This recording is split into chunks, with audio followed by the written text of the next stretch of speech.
Hello, everyone. This is Tom Fox, and I'd like to welcome you to episode 15 of Compliance Into the Weeds, a podcast with Tom Fox and Matt Kelly, where we take a deep dive into the weeds of a compliance topic. This week, we take a look at a couple of blog posts that Matt wrote about a SEC enforcement action against Credit Suisse and how the three lines of defense failed with Credit Suisse in that particular issue. Then Matt takes it and uses it as a launching point to talk about the Wells Fargo scandal and how really the three lines of defense may be actually multidimensional lines of defense, focusing on the role of the CEO and the board of directors. If you really like to geek out on compliance, this is the podcast for you. And boy, we hit it deep into the weeds today. This is Tom Fox, the Compliance Ambassador for the Red Flag Group. I'd like to thank you very much for listening to this episode of Compliance Into the Weeds. Hello, everyone. This is Tom Fox, and I'd like to welcome you to this episode of Compliance Into the Weeds with my good friend and colleague, Matt Kelly. Matt, welcome. Hello, Tom. It's good to be back on with you. Matt, we are really going to get into the weeds with some compliance topics on this one because you wrote two very interesting posts generally around Credit Suisse and the SEC enforcement action against them, which resulted in a $90 million fine for employees' improper manipulation of performance metrics. But I really just want to use that as a starting point for you to talk about your analysis of the Credit Suisse issue, contrasting with the Wells Fargo issue and the three lines of defense. So with that somewhat long-winded introduction, why don't you tell us a little bit about Credit Suisse and how that got you to the three lines of defense thoughts? Sure. So I thought this case was really interesting. This happened on October 5th last week. The SEC announced this enforcement action.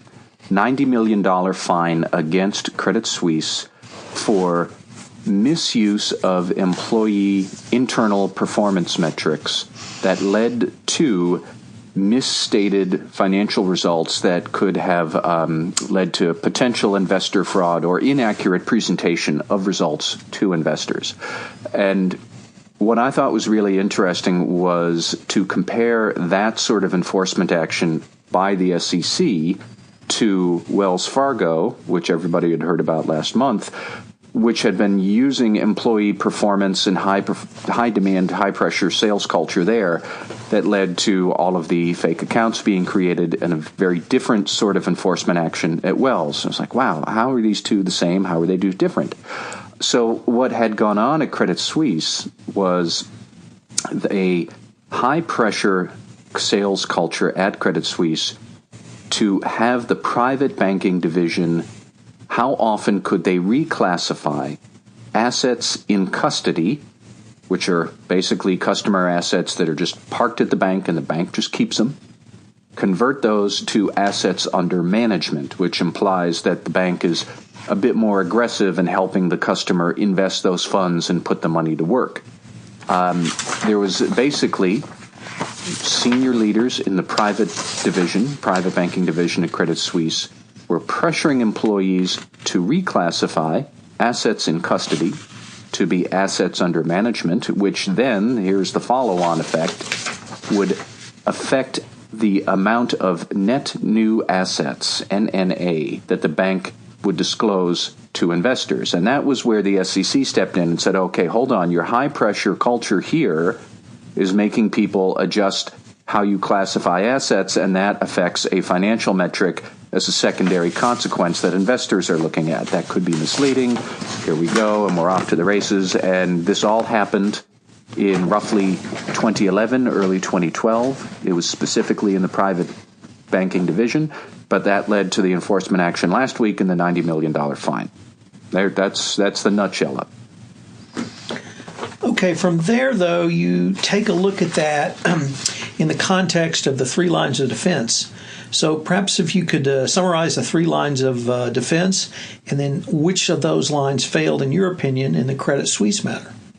Sure. So we have three lines of defense, is what the purists and good best practices aficionados of good internal control, what they articulate is the first line would be the actual business unit.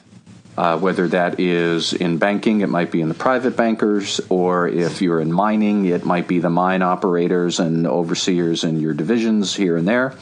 Second line of defense is more closer to the corporate headquarters, and it is the risk management functions, and it's multiple. It could be HR, it could be legal, IT security, it is most certainly compliance. And then finally, you have the third line of defense, should be the internal audit function, or possibly even your external auditor, if you don't have an internal audit function. But that last group that is much more independent and able to go out and look at risks, look at the controls around them, and kind of act as a minister without portfolio at the company to really look at what's going on and then report back to the senior management. This is working, this is not working, here's where we think risks are. Those are the three lines. So what piqued my interest about Credit Suisse and Wells Fargo was to look at where did the controls break down at each of these banks, or how did they break down? And if you look at the Credit Suisse enforcement action at the very end, talking about how the bank was going to remediate some of its problems, Credit Suisse said that the decision-making power about how to classify assets would be removed from the private banking division and reassigned to the central group finance function. Basically, what Credit Suisse was saying is that we are going to take risk oversight here, this risk of misclassifying your assets to meet performance goals and then potentially mislead investors as another consequence. We're going to take that risk out of the first line, the private banking division, and we're going to put it in the second line, which would be the group finance function. And that really is something that chief compliance officers everywhere could stop and think about. Look at Wells Fargo, look at Credit Suisse, look at your own operations or other enforcement actions, and think about what was missing in our oversight that allowed this misconduct to happen. And, long story short, Credit Suisse was basically saying its second and third lines of defense weren't involved in this risk about classifying assets properly. It was all in the first line, and it wasn't working very well. Well, that's very different than Wells Fargo, where we've seen many different reports now of employees trying to raise the alarm about the bogus accounts that other bank employees were creating. Well, that means that the second line of defense was working at Wells at a low level. But somehow when all these reports of misconduct got raised up to the top at Wells Fargo, it didn't stick up at the top. And if we want to get into the weeds even more about the second and third lines of defense, that's fine. But it's what I would counsel compliance officers to think about is what's missing from our oversight? What's missing from our three lines of defense that something here has happened, or I'm worried about this misconduct? Where do I fortify my lines of defense to make sure that they're working well? And that's one of the key takeaways. Can I stop you there? Because in Wells, didn't they actually take it a step further with the third line saying, it was not only the responsibility, but the actual fault of the first line, and blame the first line for the conduct at issue? Yes, and they did. And so what's happened here is that the first line of defense was really kind of complicit in the problem. There were business managers at Wells Fargo who were saying, go ahead, create these accounts to hit our sales goals. And then some employees said, that's not right. And they go to the second line of defense, which would be your whistleblower hotline, and get to the compliance officer. It's like, this is happening. And then there was allegations of whistleblower retaliation.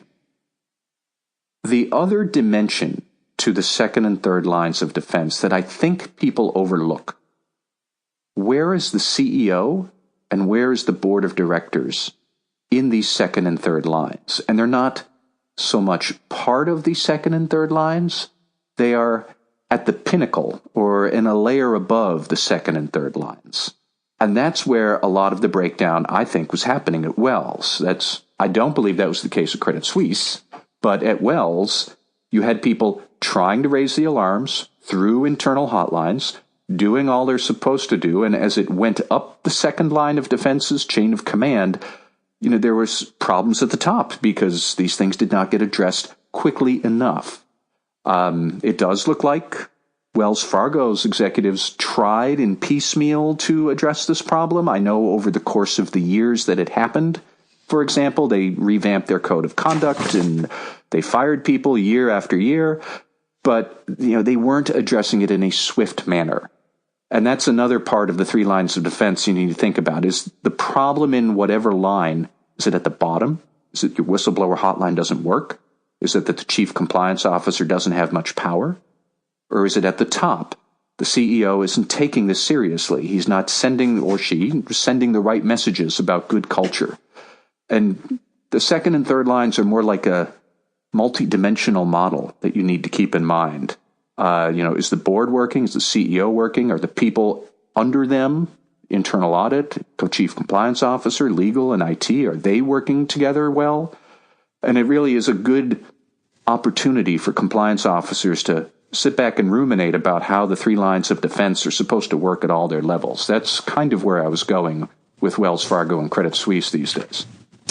So after having read your blog post entitled Compliance Lessons Credit Suisse versus Wells Fargo, and then actually hearing you articulate it, I really had come away from my original thinking of the three lines of defense as very strong dynamic lines to really multiple lines and almost a sort of a three-dimensional chessboard as opposed to simply three solid lines with problems and issues kind of moving up and down those multiple levels in a way that I had really not thought through before, because it does occur to me that the CEO may be in both lines 2 and 3 if he is detached enough, but if he is a part of, he may move closer to that second line, as you point out in your blog post. Does that make any sense to you? It kind of does, yeah. And certainly thinking about it as a three-dimensional chessboard, that's a very valid analogy. If the CEO is the chief executive of the company, chief manager, and all of our best practices say that management manages the risk. Management does all of these second-line functions of keeping all risks in check or operating within the established norms. That does mean the CEO is really at the top of the second line of defense. And I know we're kind of dorking out, hence the name of our podcast here. But this is the podcast to dork out. It is. There are other people who will say that the CEO and the board are more like a fourth line and a fifth line, and I've heard that there's everybody's lines, and there are some people who don't like the lines of defense model at all. I do like the three lines of defense model, but I do think that you need to keep in mind the second and third lines, and even to a certain extent the first. They've got multiple levels in each of them. And, you might have a CEO who's great about talking about the importance of ethical culture, but if your hotline doesn't work because it's only in English, or it doesn't record, it doesn't record enough complaints properly or something like that, you have a problem in the second line of defense, but it's at the bottom. It's a mechanical, technical thing. If you have a great hotline that reports things up to the CEO who promptly says, who cares? We'll get to it over our next 4-year plan. That's a second line of defense problem at the top. And they're different problems.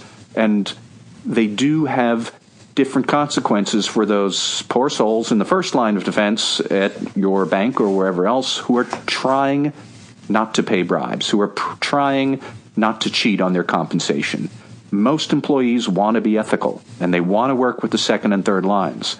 But if you think about Wells Fargo and what was missing there, if you think about Credit Suisse and what was missing there, they do provide two very good bookends about where the second and third lines of defense might break down, and not just which one breaks down, but where within each line does it break down. So I think that they're really very good, thought-provoking cases for other compliance officers to study.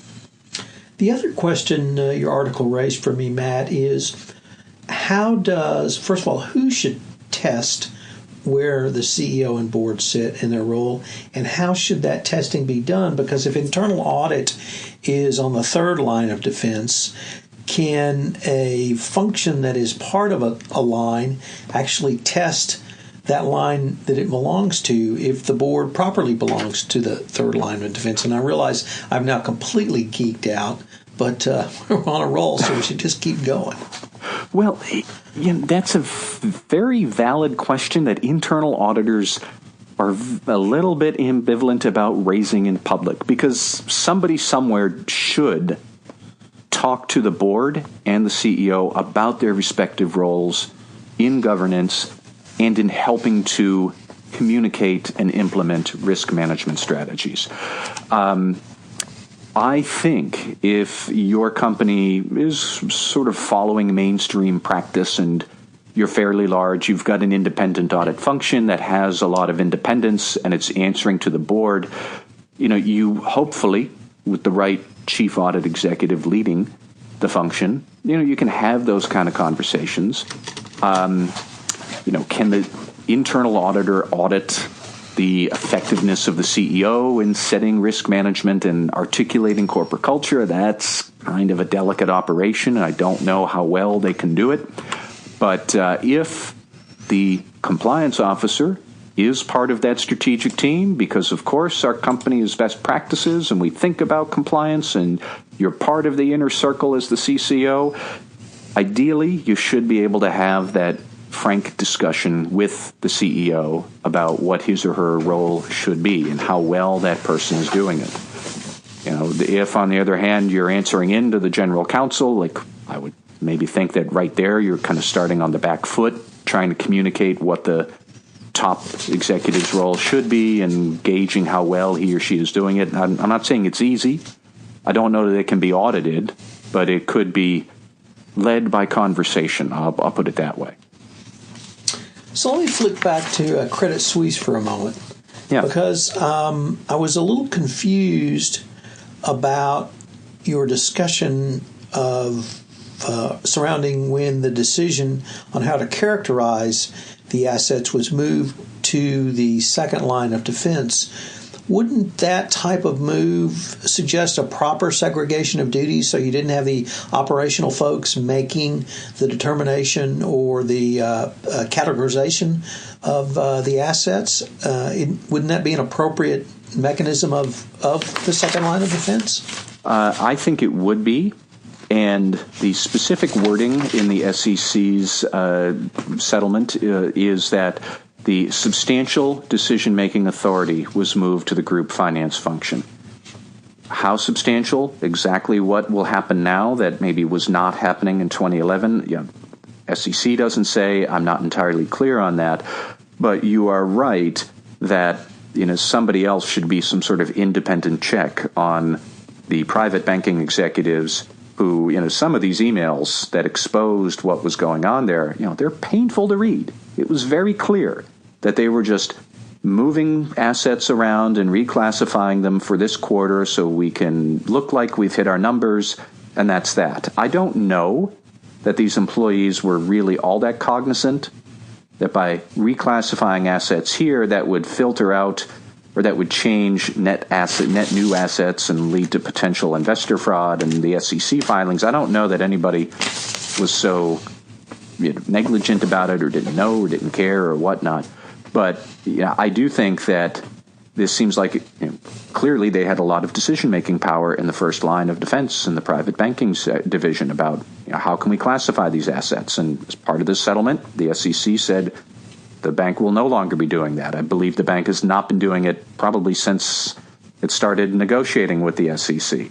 The bank itself, we should point out, with Credit Suisse, got a lot of credit for cooperating with the SEC, producing documents and witnesses from overseas. It seems like the spirit of cooperation was there once Credit Suisse's senior enterprise leaders became aware of this issue in the private banking division. But it does look like the private banking division had a lot of discretion that it should not have had, and now it no longer does have. So I found this whole discussion really interesting, and particularly particularly, we talked about at some length the multiple levels or multiple dimensions, as you said in your blog post. And I think that's something that we're really going to have to explore and flesh out a little bit more, because the role of the CEO and the board really are not that well articulated in the typical commentary we see on the three lines of defense. And given particularly Wells Fargo, the comments by the CEO and his apparent lack or his disconnect with what was actually going on in the field operations, I think is going to point to some defect that perhaps we hadn't fully explored previously. Yeah, and really the best way that I heard somebody describe all this, I was on an email discussion list, and one of the big corporate governance thinkers out there, John Lukomnik, he and I were swapping some emails about all this, where I tried to connect Wells Fargo and Credit Suisse, and John Lukomnik correctly pointed out, he's like, don't confuse that the second line of defense wasn't there at Wells Fargo. It's like it was there, and people at Wells were trying to raise concerns. It was there, but not working. And that's when I made the connection about it wasn't working up at the top levels, but it clearly was working at the bottom levels because people were trying to get that up. And that's not the same as what happened at Credit Suisse, where it looks like the second line of defense wasn't involved enough, and now it is. And that led me to my big, I suppose, key takeaway for this discussion we're having here today is, always try and think through what's missing in my lines of defense that might cause some misconduct I have or that I'm worried about, and what lines should I be fortifying or not, and where to put my defenses. And like any good wall that you want to put, you want a good base, but is your base strong, but is the top weak? You have to amplify the top instead. Like those sort of perceptions or thinking through how the three lines work in that metaphor. That's kind of where I was going with all of these posts about Credit Suisse and Wells Fargo. They really open the mind about thinking, how does the three lines defense, how can I make that work most effectively? Well, Matt, this has been a really interesting discussion. I'm going to link to your blog post on my show notes. But if anyone wanted to follow up with you directly, could you give us your email address again? Yeah, sure. It's M. Kelly, spelled Kelly, mkelly@radicalcompliance.com. And I'm always looking for an opportunity to shoot the breeze. So sure, drop me an email. And if you don't subscribe to Radical Compliance, I suggest you do. Matt brings a really interesting perspective that is really broadening out the compliance discussion. So, Matt, thanks a lot, and I look forward to your next set of blog posts. All right, Tom. Take care. Thanks.